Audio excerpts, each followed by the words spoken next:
اگر بیٹی کا رشتہ دو تو پہلے یہ مت سوچنا کہ مالدار ہے کہ نہیں، پہلی سوچ یہ ہو کہ اس کے دل میں خوف خدا بھی ہے کہ نہیں ہے، اس کے دل میں خوف قیامت بھی ہے کہ نہیں ہے. اور واللہ یہی آپ کی بیٹیوں کے لیے بہتر ہے. کسی نے چھٹے امام کو کہا کہ مولا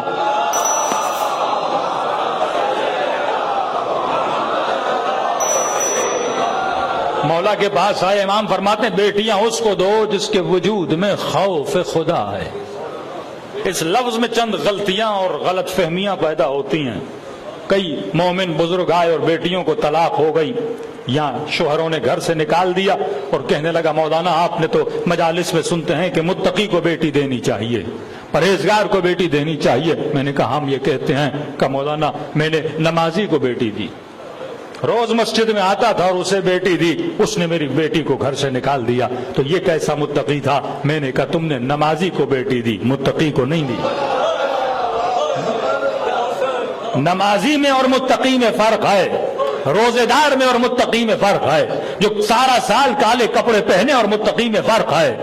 تقویٰ اور چیز ہے. خلاصہ تقویٰ کا یہ ہے کہ بیٹی اسے دو جس کے دل میں خوف خدا ہو. کئی نمازی ہم نے دیکھے لیکن خوف نہیں ہے.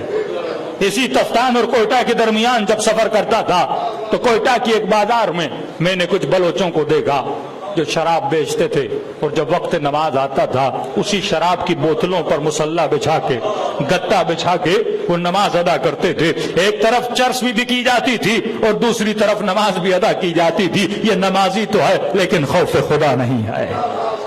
ایسے کئی بزنس مین آپ کو ملیں گے، نمازی ہے، روز مسجد میں آتا ہے، لیکن یہ کیوں آتا ہے؟ اپنے بوجھ کو ہلکا کرنے آتا ہے.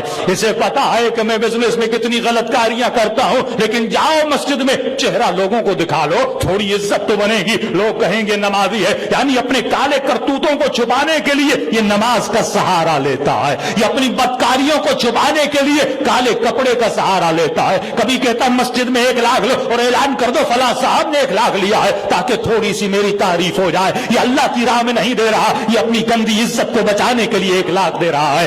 اسی لیے رسول کی خدا کی جنگ میں ایک شخص مر گیا، لوگوں نے کہا یا رسول اللہ یہ شہید ہے. کہ نہیں، یہ شہید راہ خدا نہیں، یہ گدھے کی راہ میں شہید ہو گیا.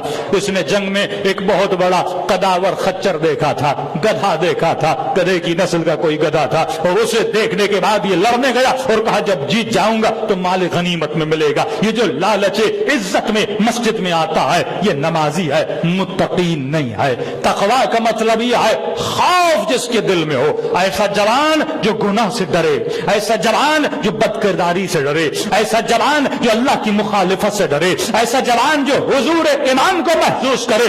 اسے اپنی بیٹی دینا. اور اپنے اس کلام کی تصدیق لیے چھٹے امام کا فرمان پڑھنے لگا ہوں. میرے مولا فرماتے ہیں اے انسان، اگر تمہاری بیٹی کے پاس کوئی رشتہ آیا، اگر تم نے مال دنیا کو دیکھ کر، یہ نہیں کہ مال نہیں دیکھنا، پہلی شرط یہ ہے خوف خدا کو دیکھنا ہے.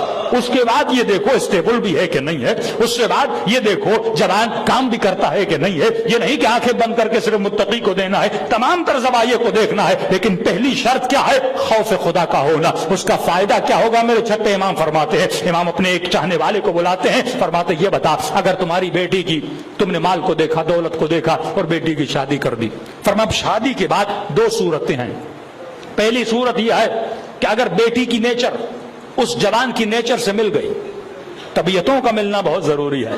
2 نیک لوگ بھی ہوتے ہیں لیکن نیچرز نہیں ملتی، طبیعتیں نہیں ملتی تو زندگی میں مسائل ہوتے ہیں. فرمایا اگر دونوں کی نیچر مل گئی، دونوں کا مائنڈ سیٹ آپس میں مل گیا، تم نے مال کی وجہ سے، دولت کی وجہ سے، شہرت کی وجہ سے بیٹی کا رشتہ کروایا. اب 2 صورتیں ہیں. پہلی صورت یہ ہے اگر دونوں کی طبیعت آپس میں میچ کر گئی تو بیٹی پوری زندگی خوش رہے گی.